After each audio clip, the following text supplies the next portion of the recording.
एक छोटा-सा हमने प्रोग्राम यहाँ पर हम लिखने जा रहे हैं, जहाँ पे ये प्रोग्राम समझने से हमें आगे जो हम पॉइंटर डिस्ट्रक्टर प्रोग्राम समझने वाले हैं, वहाँ पे क्लैरिटी हमें ज़्यादा मिलने का संभावना होगा। यानी कि हम अच्छे से उस प्रोग्राम को समझ सकते हैं। देखिए ये जो है सी प्लस प्लस का प्रोग्राम है, डेमोंस्ट्रेट करेगा यानी कि दिखाएगा, क्रिएट अ क्लास जिसमें एक हमने क्लास क्रिएट करना है, सॉर्टिंग द ऑब्जेक्ट और उस एक ऑब्जेक्ट क्रिएट करना है और उसको पॉइंटर में स्टोर करवाना है और उसके मेंबर को एक्सेस करना है। अब देखते हैं किस तरह से ये किया। पहले तो हैशटैग इंक्लूड हाइवस्ट्रीम, ये हमारा हेडर फाइल हमने इंक्लूड किया है। उसके बाद एक क्लास बनाया है हमने माई क्लास नाम का, ठीक है। क्लास बनाया है हमने माई क्लास पर। पब्लिकली हमने इंट एक डाटा डिक्लेयर किया है। साथ ही साथ हमने एक कंस्ट्रक्टर बनाया, ठीक है ना। और कंस्ट्रक्टर को यहाँ पे देखो पैरामीटर वाला कंस्ट्रक्टर बनाया जिसमें इन टाइप का वैल्यू दिया है और ये वैल्यू जो है यहाँ पर डाटा में आकर डाटा को ना इनिशियलाइज़ यानी कि स्टोर कर देगा। ये वैल्यू जो भी हम इनिशियलाइज़ जब भी हम कंस्ट्रक्टर को जब भी कोई ऑब्जेक्ट हम क्लियर करेंगे अ, तो कंस्ट्रक्टर क्या करता है उसको उसी समय इनिशियलाइज़ करने में मदद करता है। तो वहाँ पर हम वैल्यू जो लेंगे वो डाटा में जाकर स्टोर हो जाएगा। यहाँ तक आप समझ गए। उसके बाद दूसरा हमने एक वॉइड, यहाँ वॉइड ये दिखा रहा है कि ये फंक्शन जो है इसका कोई रिटर्न टाइप नहीं है, यानी सिर्फ ये एग्जीक्यूशन करेगा और इसका नाम जो हमने है डिस्प्ले दिया है। और डिस्प्ले में क्या है ये वैल्यू जो हमने स्टोर करवाया है उसको प्रिंट करवाने का, ठीक है। दूसरी तरफ इंट मेन के अंदर चलते हैं। यहाँ पर देखिए ये इस क्लास को हमने क्लोज किया, ठीक, सेमीकोलन से। यहाँ तो सबसे क्लियर है। इंट मेन के अंदर देखिए create an object of my class, ठीक है। माई क्लास पहले हम देंगे, उसके बाद ऑब्जेक्ट हमने क्रिएट किया और यहाँ 42 इनिशियलाइज किया। जैसे 42 इनिशियलाइज हम करेंगे, ये 42 जो है वो इस वैल्यू में आ जाएगा और ये वैल्यू जो है इस डाटा को इनिशियलाइज़ कर देगा। तो डाटा का वैल्यू अब कितना हो गया है 42 हो गया। आगे चलते हैं। उसके बाद हमने एक क्रिएट किया है पॉइंटर, ठीक है। माई क्लास का स्ट्रिप पे हमने सिंबल दिया, समझ गए कि माई क्लास अब क्या है पॉइंटर टाइप का। और पीटीआर एक हमने पॉइंटर बनाया, यानी क्लास टाइप का पॉइंटर बनाया। यानी कि ये पीटीआर जो हमारा है उसमें हम ऑब्जेक्ट के एड्रेस को स्टोर करवा सकते हैं, ठीक है ना। ऑब्जेक्ट के एड्रेस को स्टोर करवा सकते हैं और एस परसेंट साइन यही कह रहा है। तो ये ऑब्जेक्ट जो है उसके एड्रेस को हमने इस पीटीआर में स्टोर करवाया है। यानी कि पीटीआर की मदद से अब ऑब्जेक्ट को भी हम क्या कर सकते हैं, एक्सेस कर सकते हैं, ठीक है। Accessing the member of object through the pointer, pointer की मदद से, अब इस पीटीआर की मदद से हम जो उसके ऑब्जेक्ट को एक्सेस करते हैं। अब पॉइंटर की मदद से ना ये एरो एरो वाला जो सिंबल होता है यहाँ पे उसका हम लोग इस्तेमाल करते हैं एक्सेस करने के लिए, ठीक है। अब यहाँ देखिए वैल्यू को बदला भी कर रहा है। पीटीआर डाटा यानी सीधे इस मेंबर को एक्सेस कर रहा है। तो पीटीआर डाटा में ना यहाँ पर 100 पुट करवा दिया, यानी कि वैल्यू के साथ बदलाव भी कर दिया। जो पहले वैल्यू हमने 42 हमने रखा था, अब जाके वो कितना हो गया 100 हो गया। डिस्प्ले की मदद से डिस्प्ले हम करेंगे तो 100 की जगह 42 की जगह 100 हमको क्या करेगा यहाँ पर शो करते हुए दिखाई देगा। अब हमने क्या किया है, इस प्रोग्राम को जो हमने इससे पहले सब अभी तुरंत समझा था उसे हमने कंपाइलर पर लेकर आया और यहाँ पर अब देखेंगे ये आउटपुट में जो है 100 यहाँ पे शो कर रहा है, जबकि हमने जो है 42 यहाँ पर डाला था, ठीक है। तो लेकिन यहाँ जो है हमने कंपाइलर की मदद से इसको बदलाव कर दिया, यानी कि पॉइंटर की मदद से हमने 100 यहाँ, अगर यहाँ पर हमने 45 हम डाल देते हैं तो आउटपुट में दिखेगा ये जो है 45 शो करेगा, ठीक। जब हम डिस्ट्रक्टर को समझ रहे थे तो वहाँ पर हमने देखा था कि जब कंस्ट्रक्टर की मदद से या जब हम ऑब्जेक्ट जो है बनाते हैं और जब उसका यूज हमारे लिए ख़त्म हो जाए, मतलब ये जब उसको हम यूज हमारे लिए क्या कहता है ऑब्जेक्ट का यूज जो हमारे लिए कंप्लीट हो जाता है तो हम क्या करते थे उसको डिस्ट्रक्टर की मदद से समाप्त कर देते थे। अब एक प्रश्न मुझे आया कि क्या हो, जैसे कि 5 हमने ऑब्जेक्ट क्रिएट किया है या 3 ही मान लीजिए ऑब्जेक्ट हमने क्रिएट किया है, जो इसमें हम चाहते हैं कि 2 ऑब्जेक्ट जो है मेरा डिस्ट्रक्टर उस पर अप्लाई हो और एक ऑब्जेक्ट जो है वो मेरे इंड तक रहे और उस पर डिस्ट्रक्टर जो है अप्लाई नहीं हो। तो उसके लिए हम क्या करेंगे, इसी क्वेश्चन को लेकर हम आगे बढ़े, हमने बढ़ा और कई सारे हमें और क्वेश्चन मिले जिसका हम सोल्यूशन जो है डिस्कस करेंगे। ठीक, से मान लीजिए 3 कंस्ट्रक्टर हमने 3 ऑब्जेक्ट क्रिएट किया, 2 पर हम चाहते हैं कि डिस्ट्रक्टर जो अप्लाई हो और एक पर जो है डिस्ट्रक्टर अप्लाई न हो। तो यहाँ पर देखिए कह रहा है कि if you don't want a destructor invoked on object 1। ठीक है, ये प्रोग्राम जो है हम समझ चुके हैं जिसमें हमने 3 ऑब्जेक्ट बनाया था और लास्ट में हमने क्या किया था आपको याद होगा, ऑब्जेक्ट 1 को नीचे ले गए थे। ठीक है, वहाँ उस ऑब्जेक्ट 1 जो सबसे नीचे ले गए थे उस पर हम चाहते हैं कि एक डिस्ट्रक्टर जो है अप्लाई न हो। ठीक है, यही यही बात ये कह रहा है। If you don't want a destructor invoked on object 1। Invoked मतलब सिर्फ कॉल करना, यार फंक्शन में सिर्फ कॉल करना है। ठीक है, at the end of the main function, यानी कि इसकी बात कर रहा है यहाँ पे। जब हम प्रोग्राम समझेंगे तो और बारीकी से डिस्कस करेंगे, पहले ऊपर क्या कह रहा है उसको समझ आ जाए। ठीक, if you create dynamic object, object 1 पर इन द मेन फंक्शन में जो है you create a dynamic object using the knee keyword. अब यहाँ पे एक नया कंसेप्ट आ रहा है। अगर आप चाहते हैं कि कंस्ट्रक्टर जो है माफ कीजिएगा डिस्ट्रक्टर जो है वो ऑब्जेक्ट 1 पर अप्लाई नहीं हो, इसके लिए आपको करना हो क्या होगा कि एक न्यू कीवर्ड का यूज कर कर ऑब्जेक्ट जो है क्रिएट करना होगा। This way the destructor would not called us unless you explicit delete object.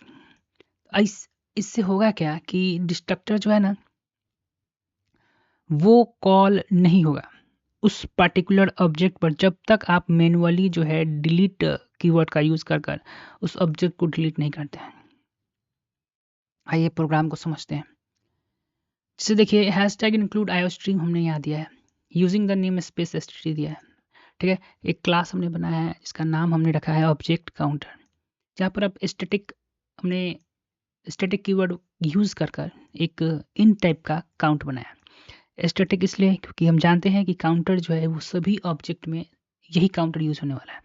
अगर स्टैटिक जैसे हम यहाँ से हटा देते हैं तो होगा क्या कि ये काउंटर जो है फिर हर ऑब्जेक्ट के लिए अलग अलग रहेगा, लेकिन हम चाहते हैं ये काउंटर जो है वो सभी ऑब्जेक्ट के लिए एक ही हो, तभी तो उसको काउंट करेगा। ठीक, the static variable to keep track object count, तो ये काउंट करने के काम आ रहेगा ऑब्जेक्ट को। ठीक, अब देखिए यहाँ पब्लिकली हमने कंस्ट्रक्टर बनाया है। एक कंस्ट्रक्टर जो है काउंट को 1 से बढ़ा देगा और ऑब्जेक्ट जो है वो बाद में जाकर total object create print object created और टोटल ऑब्जेक्ट क्रिएट कर कर काउंट को ये प्रिंट करेगा। ये कंस्ट्रक्टर यहाँ पर जाकर ये समाप्त हुआ है। साथ ही साथ डिस्ट्रक्टर, देखिए सिर्फ ये टाइटल का सिंबल यहाँ देंगे, ये डिस्ट्रक्टर बन जाएगा। और डिस्ट्रक्टर क्या काम करेगा, काउंट को घटाएगा और object destroy remaining object print करेगा और काउंट को प्रिंट करेगा। उसके बाद स्टैटिक फंक्शन रिटर्न करंट, एक स्टैटिक फंक्शन हमने बनाया जो रिटर्न काउंट को करेगा। ठीक है, रिटर्न टाइप का है। क्लास को यहाँ पर जोड़ के हमने क्या क्लोज किया, उसको इनिशियलाइज किया है काउंटर को। ठीक है, इनिशियलाइजिंग स्टैटिक मेमोरी वेरिएबल, यहाँ तक क्लियर। अब इंट मेन के हम अंदर आते हैं। इंट मेन के अंदर हमने एक ऑब्जेक्ट क्रिएट किया है। ऑब्जेक्ट यहाँ ये करली ब्रेस के अंदर हमने एक ऑब्जेक्ट रखा है, इसका स्कोप टाइम यहीं पर है। जैसे ही यहाँ से स्कोप पहुंचेगा कंस्ट्रक्टर जो है कॉल हो जाएगा, ये हम समझ चुके हैं। सेम तरीके से यहाँ पर भी ऑब्जेक्ट आएगा, इसको कॉल करेंगे, ऑब्जेक्ट डिस्ट्रॉय हो जाएगा, ये हम देख चुके हैं। हमारा मेन फोकस है यहाँ पर डायनेमिक ऑब्जेक्ट पर, क्योंकि ये टॉपिक हम यहाँ पर डिस्कस करने वाले हैं। अब देखिए यहाँ पे डायनामिक ऑब्जेक्ट करेंगे हम, हमारा मकसद है कि इस दोनों पर कंस्ट्रक्टर जो है वो इसको ऑटोमेटिकली आपसे बिना पूछे, आप समझिए इसको बिना पूछे ही दोनों को क्या करेगा, डिस्ट्रॉय कर देगा। लेकिन इस पर यह बउआ अप्लाई नहीं होगा। क्यों नहीं होगा, अब देखिए समझते हैं। ठीक है, क्रिएटिंग अ डायनामिक ऑब्जेक्ट को क्रिएट करने के लिए यहाँ पर ऑब्जेक्ट काउंटर स्ट्रिप हमने दिया है। ठीक है, ऑब्जेक्ट काउंटर स्ट्रिप, ठीक है। पहले जब सी पर रहते चाहे कोई भी C++ हम पॉइंटर कैसे क्रिएट करें, इससे पहले इसलिए हमने वो एग्जाम्पल समझाया। हम क्या करते थे कि डाटा टाइप लिखते थे और स्ट्रिप देते थे और ऑब्जेक्ट 1, तो ये ऑब्जेक्ट 1 जो है ये पॉइंटर टाइप का है। उसके बाद इक्वल टू देकर न्यू ऑब्जेक्ट काउंटर हम लिखेंगे। ये न्यू ऑब्जेक्ट काउंटर जो है बड़ा ही इंपॉर्टेंट फैक्टर यहाँ प्ले करेगा। ये न्यू ऑब्जेक्ट काउंटर जो हमने यहाँ पर ये लिखा है, इसके कारण क्या होगा कि इसका जो ऑब्जेक्ट 1 का जो मेमोरी है वो अब हिप में स्टोर होगा। ठीक है, डाटा स्ट्रक्चर आपने पढ़ा होगा तो हिप मेमोरी के बारे में पढ़ा होगा।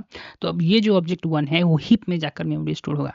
ठीक है, अब इतना ही समझिए ना कि अगर आप नहीं चाहते हैं कि डिस्ट्रक्टर जो है इस पर अप्लाई हो तो कुछ इस तरीके से हम काम करेंगे, ठीक है। लेकिन ये समझिए कि न्यू ऑब्जेक्ट काउंटर है ना, इस हम इक्वल टू इसमें साइन किया है ताकि ऑब्जेक्ट 1 का जो पॉइंटर है उसका मेमोरी एड्रेस जो है हिप में स्टोर हो। लास्ट में जाके तो सिंपली हमने ऑब्जेक्ट काउंटर सी आउट से प्रिंट करवाया, फंक्शन को कॉल करवाया, और the object 1 is deleted so destructor is not invoked here। Okay, अब यहाँ पर एक पॉइंट जो लिखा हुआ है ऑब्जेक्ट काउंटर गेट आउट, यानी कि फंक्शन, इस फंक्शन को हम जो है यहाँ पर जो है उसको कॉल करवा रहे हैं। आ गया ये रहा स्टैटिक इन काउंट फंक्शन। इसको इस लाइन में क्या लिखा हुआ है, ये जो लाइन है ऑब्जेक्ट काउंटर, ये वाला, इस लाइन का मतलब है कि ऑब्जेक्ट काउंटर जो है, ठीक है, ये हमारा क्लास का नाम है और यहाँ पर रिसोल्यूशन ऑपरेटर हमने दिया है और गेट काउंट दिया है। इसका use to access static member of the function class. इसका यूज जो हम जो है वो स्टैटिक मेंबर फंक्शन जो होता है किसी भी क्लास में उसका यूज हम करते हैं। Where does object counter get count means, इसका मतलब क्या है, तो ऑब्जेक्ट काउंटर जो हमारा क्लास का नाम है, ठीक है, गेट आउट जो हमारा ये स्टैटिक फंक्शन है जो किसके बिलोंग करता है, that belong to the class itself, not only any particular object of the class. तो गेट काउंट स्टैटिक फंक्शन जो होता है वो किसी भी पार्टिकुलर ऑब्जेक्ट से संबंध न रखकर उस क्लास से संबंध रखता है, ठीक है, to any object, particular object, सिर्फ वो क्लास से संबंध रखता है। तो when you use the object counter scope resolution operator, you calling the static function directly from the class without needing object, बिना किसी भी ऑब्जेक्ट का यूज किए हुए डायरेक्ट जो है हम यहाँ पे उस फंक्शन को कॉल कर रहे हैं। तो फंक्शन को कॉल करने के लिए ऑब्जेक्ट क्लास का नाम देना होगा, रिसोल्यूशन ऑपरेटर देना होगा और स्टैटिक फंक्शन का नाम देना होगा। तो जाकर हम फंक्शन को जो है हम डायरेक्टली यूज कर सकते हैं। यहाँ पर देखिए ऑब्जेक्ट का हमने यूज नहीं किया है, ऑब्जेक्ट का यूज हमने नहीं किया है। इसका कारण है कि हम जो है ये स्टैटिक फंक्शन डिक्लेयर किए हैं और स्टैटिक फंक्शन जो होता है किसी भी ऑब्जेक्ट से संबंध नहीं रखता है, मतलब कि उसका जो संबंध होता है क्लास से पर्टिकुलरली होता है, ना कि किसी एक पर्टिकुलर ऑब्जेक्ट से। अब पूछ रहा है कि why use the object counter get count, the static function are shared across all object, क्योंकि स्टैटिक जो होता है फंक्शन होता है पूरे और जितना भी ऑब्जेक्ट होता है ना उसके साथ क्या होता है उसका कनेक्शन होता है। Since belonging to the class and not specific object, वो क्लास से बिलोंग करता है ना कि किसी खास ऑब्जेक्ट से, you do not need a creating object to call a function, तो आपको जो है ऑब्जेक्ट की ज़रूरत नहीं है इस फंक्शन को कॉल करवाने के लिए। We can static function using the class name like this, हमने क्लास नेम का नाम रखना है, रिसोल्यूशन ऑपरेटर देना और क्लास का फंक्शन का नाम देना है। Why use the object counter get count, how you can use the counter in your previous program, जैसे देखिए यहाँ पर हमने ये क्या किया है ऑब्जेक्ट काउंटर जिसको यहाँ पर सीधे फंक्शन को हमने कॉल करवाने के लिए काम किया है। ऑब्जेक्ट इन कोड, ओके, यहाँ तक क्लियर है। अब आगे चलते हैं। कोड में जो मैंने हाईलाइट किया है ये टॉपिक समझने के लिए, उसको पर्टिकुलरली जो है हम लोग समझते हैं कि object strip object 1 new counter, ठीक है। अब इसके समझते हैं। When you create object normally like this, ठीक है, हम जानते हैं अब कोई भी ऑब्जेक्ट जो होता है जब उसको हम लोग क्या करते हैं नॉर्मली जब हम उसको क्रिएट करते हैं तो हम क्या करते हैं क्लास का नाम देते हैं, जैसे कि हमने यहाँ पर जैसे कि ऑब्जेक्ट का हमने यहाँ नाम दिया है और माफ कीजिए क्लास का नाम दिया है और ऑब्जेक्ट 1 जो हमने क्रिएट कर दिया, just simple. But if you want to create the object dynamically, you should use that way of sequence, which means get a create automatically when your object does not a scope collision and like a इस जब हम इस तरीके से कुछ object को create करते हैं तो क्या होता है अगर कंस्ट्रक्टर जो है वो ऑटोमेटिकली इस पर अप्लाई हो जाता है, लेकिन हम चाहते हैं जो कंस्ट्रक्टर जो है अप्लाई नहीं हो तो क्या करना होगा, it get a object out of scope like when you the program in the block of code and finish this destructor code, ठीक है। तो हमारा टॉपिक है कि डिस्ट्रक्टर जो है इस पर अप्लाई ना हो। If you create an object using like this, यहाँ पर क्या किया हमने एक पॉइंटर क्रिएट किया है obj1 जहाँ पर न्यू काउंटर, ये क्या करेगा आप देख समझते हैं। तो object is created in special memory called heap, अब ये जो ऑब्जेक्ट क्रिएट होगा वो एक स्पेशल टाइप का मेमोरी में क्रिएट होगा जिसको हम हिप कहते हैं। तो object created this will not be there destructor called automatically, तो यहाँ पे होगा क्या कि डिस्ट्रक्टर डिस्ट्रक्टर जो है वो ऑटोमेटिकली क्रिएट नहीं होगा अगर हम इस तरीके से ऑब्जेक्ट को जो है क्रिएट करते हैं। This means they will be stay in the memory until you explicitly tell the compiler to delete by using the delete keyword। ये जो है मेमोरी में तब तक रहेगा जब तक आप खुद से जो है इस ऑब्जेक्ट को डिलीट नहीं करते। This will call destructor for object one. जब आप डिलीट कीवर्ड के साथ ऑब्जेक्ट वन इस तरह लिखेंगे तब जाकर इस पर डिस्ट्रक्टर जो अप्लाई होगा, ऑटोमेटिकली नहीं होगा। ठीक है, so in your program the normally जो ऑब्जेक्ट इस तरीके से क्रिएट किया जाता है, इसमें जो डिस्ट्रक्टर जो खुद से कॉल हो जाएगा जैसे ही आउट ऑफ स्कोप ही होगा। लेकिन जब हम डायनामिकली ऑब्जेक्ट को क्रिएट करते हैं नी काउंटर, जैसा आपने ऊपर देखा है, इसमें डिस्ट्रक्टर को जो है वो जब तक हम डिलीट कीवर्ड का यूज़ नहीं करेंगे ऑब्जेक्ट के पहले तब तक वो डिस्ट्रक्टर कॉल नहीं होगा। If you don't want to destruct the object one is called at the end of the program, you can use new to create a object dynamically. In this way the program would not automatically, जो ऊपर हमने समझा है उसी को ये फिर से रिपीट कर रहा है। Let's break down the further focus on object one।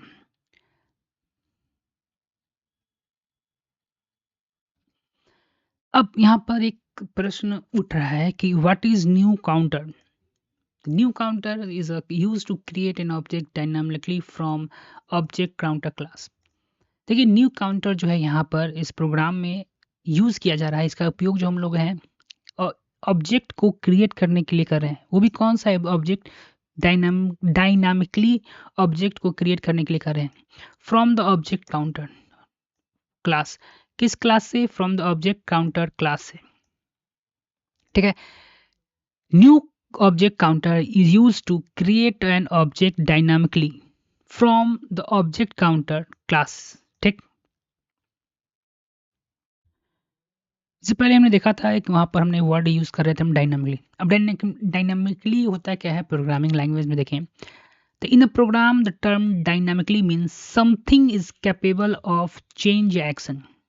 ठीक है, अगर प्रोग्रामिंग भाषा में देखिए तो डायनामिकली का मतलब होता है कोई भी चीज़ जो योग्य हो चेंज करने के लिए और एक्शन करने के लिए, कैन बी डिटरमाइन या एग्जीक्यूट एट रनिंग टाइम। ठीक है ना, रनिंग टाइम के समय, रनिंग टाइम के समय कोई भी जो चीज़ है वो चेंज, जिसमें हम बदलाव कर सकते हैं और जिसमें बदलाव हो या चेंज हो। ठीक है, रनिंग टाइम के मतलब है।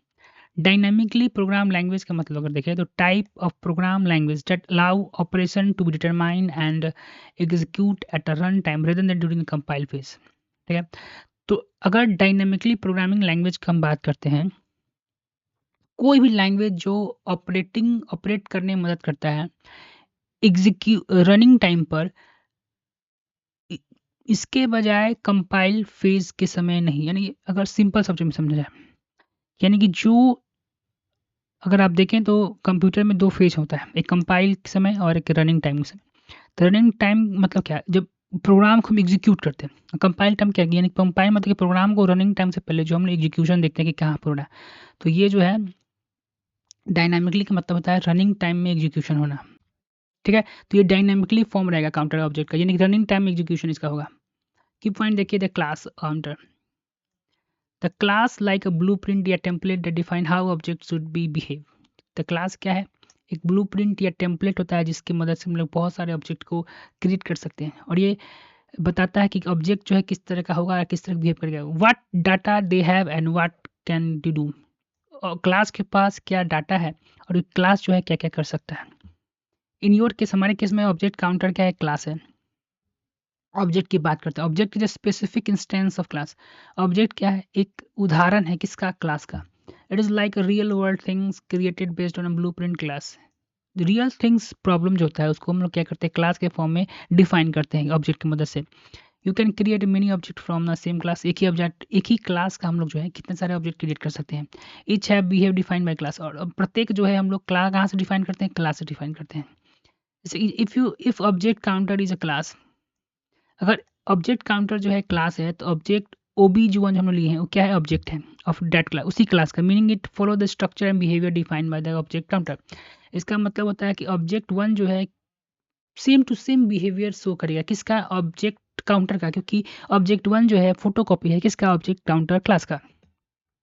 ठीक है, what does new counter do, तो यहाँ न्यू काउंटर क्या कर रहा है, when use new counter it create a new object। जब हम लोग क्या करते हैं, न्यू काउंटर का यूज करते हैं, तो ये हमारे लिए क्या करता है, एक ऑब्जेक्ट क्रिएट करता है। ऑब्जेक्ट काउंटर नाम, object counter class in specific memory called hip या डायनामिक मेमोरी। और किस तरह का मेमोरी उसको लोकेट करता है, तो dynamic memory stock, dynamically memory जो है वो क्रिएट करता है। अब बोल रहा है कि हाउ, कैसे काम करता है, तो ऑब्जेक्ट काउंटर जो है क्लास है, न्यू काउंटर जो है create object based on the object counter class. ठीक है ना, न्यू काउंटर जो है एक ऑब्जेक्ट क्रिएट करेगा जो किस पर बेस्ड होगा, ऑब्जेक्ट काउंटर पर। The result of new counter is the pointer that point two the memory location of the new object. और न्यू ऑब्जेक्ट काउंटर है जो है इज अ पॉइंटर। ये क्या है, एक पॉइंटर है जो कि पॉइंट करता है मेमोरी लोकेशन को, location of new object. New object हमने किया, जो हमने क्रिएट किया है उसकी लोकेशन को जो है ये न्यू ऑब्जेक्ट काउंटर जो है वो पॉइंट करेगा। जैसे कि हमने इसे क्रिएट किया था ऑब्जेक्ट काउंटर स्ट्रिप obg1 और न्यू ऑब्जेक्ट काउंटर। तो ऑब्जेक्ट काउंटर स्ट्रिप, तो दिस इज अ पॉइंटर। ठीक है, एक पॉइंटर हमने क्रिएट किया है obg1 काउंट का, that will store the address of new object, जो कि न्यू ऑब्जेक्ट का क्या करेगा, एड्रेस स्टोर करेगा। The new object counter, this create new object of the object counter. New object counter क्या है, एक ये मदद करेगा एक नया ऑब्जेक्ट क्रिएट करने का, किस ऑब्जेक्ट काउंटर क्लास का। ठीक है,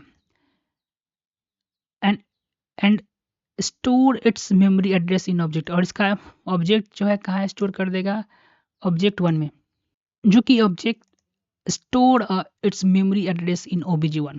और obg1 में क्या करेगा, ऑब्जेक्ट 1 में एड्रेस जो है स्टोर कर देगा।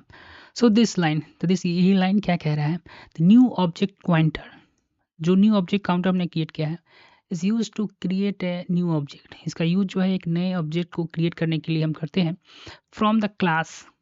और किस क्लास से कर रहे हैं, ऑब्जेक्ट काउंटर से। The object counter is store in dynamically memory. Object जो हम क्रिएट होगा वो डायनामिकली मेमोरी में स्टोर होगा हिप टाइप के मोड में। ऑब्जेक्ट 1 जो है इसका एड्रेस जो है न्यू ऑब्जेक्ट का स्टोर करके रखेगा। Why we use new? When you use the new, you are saying, I want to create this object in a special memory area heap where it will not be automatically clean up। जब हम new लिखकर class का नाम देकर जब object हम create करते हैं, इसका मेमोरी ऑब्जेक्ट जो है ये ऑब्जेक्ट स्टोर करके रखता है, तभी हम बताना चाहते हैं कि I want to create object. हम इस तरह का स्पेशल एक ऑब्जेक्ट क्रिएट करने वाले हैं जो कि मेमोरी जो है हिप में जो है स्टोर करेगा, where it not automatically clean up, जहाँ पर वो जो है डिस्ट्रक्टर जो है वो ऑटोमेटिकली इस मेमोरी को क्लीन अप नहीं कर पाएगा। Just gives more control over how when object is destroy.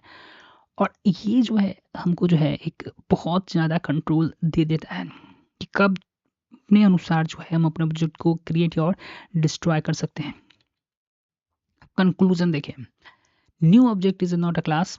New object जो देखते हैं वो क्लास नहीं है, इट इज़ अ वे, एक तरीका है टू नए ऑब्जेक्ट क्रिएट करने का, काउंटर ऑब्जेक्ट क्लास का, वो भी dynamically. Objected need bye new object counter live in the hip memory and adjust. और ऑब्जेक्ट 1 में जो है वो क्या करेगा, इस जो न्यू ऑब्जेक्ट हमारा क्रिएट होगा, जो ऑब्जेक्ट 1 में उसका मेमोरी एड्रेस स्टोर हो जाएगा। अब क्वेश्चन हमने एक पूछा था कि how I can access the memory variable by new object counter. ठीक है, हम लोग किस तरह से जो है न्यू ऑब्जेक्ट काउंटर की मदद से जो हमने ऑब्जेक्ट क्रिएट किया है उसके द्वारा हम लोग मेमोरी फंक्शन मेंबर या वेरिएबल्स को, किस क्लास वेरिएबल जो हम क्लास मेंबर वेरिएबल जो है किसी क्लास का, इस ऑब्जेक्ट की मदद से किस तरह से हम लोग एक्सेस कर सकते हैं। तो when you create an object dynamically using the new object counter, जब आप एक ऑब्जेक्ट जो क्रिएट करते हैं डायनामिकली न्यू ऑब्जेक्ट काउंटर की मदद से, the result is a pointer to object. तो रिजल्ट क्या होता है, एक पॉइंटर होता है किसी भी ऑब्जेक्ट का। Since it a pointer you access the object member. तो यहाँ पॉइंटर के मदद से हम लोग जो है ऑब्जेक्ट के मेंबर को एक्सेस कर सकते हैं। तो वहाँ पर नॉर्मल वेरिएबल में क्या करते थे हम लोग, डॉट ऑपरेटर का मदद करते थे, लेकिन यहाँ पर हम लोग जो एरे ऑपरेटर का यूज़ करेंगे। How it work, form a normal object stack based. Normal जो है उसका मेमोरी लोकेशन किस तरह होता है, स्टैक बेस्ड होता है। You use the dot operator, यहाँ पर डॉट ऑपरेटर की मदद हम करेंगे टू एक्सेस द वेरिएबल या मेंबर फंक्शन। तो फंक्शन में क्या होता है, जब नॉर्मल जो पॉइंटर नहीं होता है तो हम लोग डॉट ऑपरेटर का यूज़ करते हैं जो कि स्टैक में होता है। जैसे मान लीजिए हमने एक ऑब्जेक्ट क्रिएट किया है, वो ऑब्जेक्ट वन जो कि नॉर्मल ऑब्जेक्ट है जो स्टैक में जो स्टोर है। तो इसको अगले में क्या करते हैं, ऑब्जेक्ट वन लेंगे, डॉट ऑपरेटर और फंक्शन का नाम दो एक्सेस, और वो फंक्शन हो सकता है या वेरिएबल हो सकता है, उसको हम लोग क्या कर सकते हैं, यूजिंग द डॉट ऑपरेटर की मदद से उसको एक्सेस कर सकते हैं। लेकिन जब कोई भी चीज़ डायनामिकली हम लोग क्रिएट कर रहे हैं यहाँ पे, तो ही बेस्ट है न्यू ऑपरेटर की मदद से, क्योंकि new returning the pointer to object, you need to arrow operator to access the member variable function. क्योंकि न्यू जो है एक पॉइंटर रिटर्न करता है, पॉइंटर टू ऑब्जेक्ट, एक जो ऑब्जेक्ट हमने क्रिएट किया उसका एड्रेस रिटर्न करता है न्यू। तो हम लोग यहाँ पर जो है एरो ऑपरेटर का मदद करेंगे उस एक मेंबर को या फंक्शन को, वेरिएबल को एक्सेस करने के लिए। जैसे यहाँ पर देखिए ऑब्जेक्ट हमने क्रिएट किया है न्यू की मदद से, तो ये ऑब्जेक्ट जो क्रिएट हुआ उसका एड्रेस जो है ऑब्जेक्ट वन में स्टोर हो गया है। तो डायनामिकली हमने किया है, तो इसको एक्सेस हम लोग करेंगे एरो ऑपरेटर की मदद से, जैसे हमने यहाँ किया है। Code access the member variable, let us object counter has member variable in count and member function get out. यहाँ पर अब इसी प्रोग्राम को जो है डायनामिकली व्यू करके हम समझ रहे हैं। तो यहाँ पर तुम देखोगे एक्सेस हम लोग यहाँ पर जो है वो ऑब्जेक्ट वन जो है गेट काउंट को एरो ऑपरेटर की मदद से यहाँ पर एक्सेस कर रहा है, ठीक है। और जो है डिलीट की मदद से ऑब्जेक्ट वन को यहाँ पर हम लोग डिलीट भी कर रहे हैं, जो कि क्योंकि ये जो है वो डायनामिकली हमने क्रिएट किया है ना, इसलिए ठीक। I think object strip object one new counter, the object is a pointer to dynamically create object program, you must clean up the object। और यहाँ पर हमने ये डिलीट किया है। नॉर्मली कुछ हम लोग ऐसे करते हैं फंक्शन में, इस तरह से ये डिफाइन किया है। आप एक to create multiple object of object counter, question हमने किया है कि to create multiple object of counter object and class and their member you can follow the approach. अब एक और प्रोग्राम, सेमी प्रोग्राम में हमने क्या किया है कि दो पॉइंटर वाला ऑब्जेक्ट क्रिएट करो और उसको एक्सेस करके देखा। देखिए रिसीव है, सब कुछ यहाँ पर सेम है, और यहाँ से थोड़ा हमने बदलाव किया है। यहाँ पर ऑब्जेक्ट काउंटर का हमने दो ऑब्जेक्ट किया है, ऑब्जेक्ट वन और ऑब्जेक्ट टू। तो यहाँ पर ये जो ऑब्जेक्ट है ये create dynamically object using new. यहाँ पर हमने क्या किया है, एक नया ऑब्जेक्ट बनाया है, डायनामिकली क्रिएट करने की कोशिश की है, किसके मदद से, तो ऑब्जेक्ट काउंटर के मदद से। न्यू काउंटर की मदद से एक ऑब्जेक्ट क्रिएट होगा जिसका एड्रेस जो है ऑब्जेक्ट वन में स्टोर हो जाएगा। न्यू काउंटर की मदद से एक और डायनामिकली ऑब्जेक्ट क्रिएट होगा जिसका ऑब्जेक्ट है ऑब्जेक्ट टू में वो क्रिएट हो जाएगा। Accessing the static member function, देखिए अब यहाँ पर ऑब्जेक्ट वन की मदद से जो है देखिए एक्सेस कर रहे हैं क्योंकि एरो ऑपरेटर की मदद से, और यहाँ पर डिलीट कर रहे हैं दोनों को हम लोग, डिलीट कीवर्ड क्योंकि इस पर डिस्ट्रक्टर जो ऑटोमेटिकली अप्लाई नहीं होगा। तो यहाँ तक का ये मामला था। And start the good habit.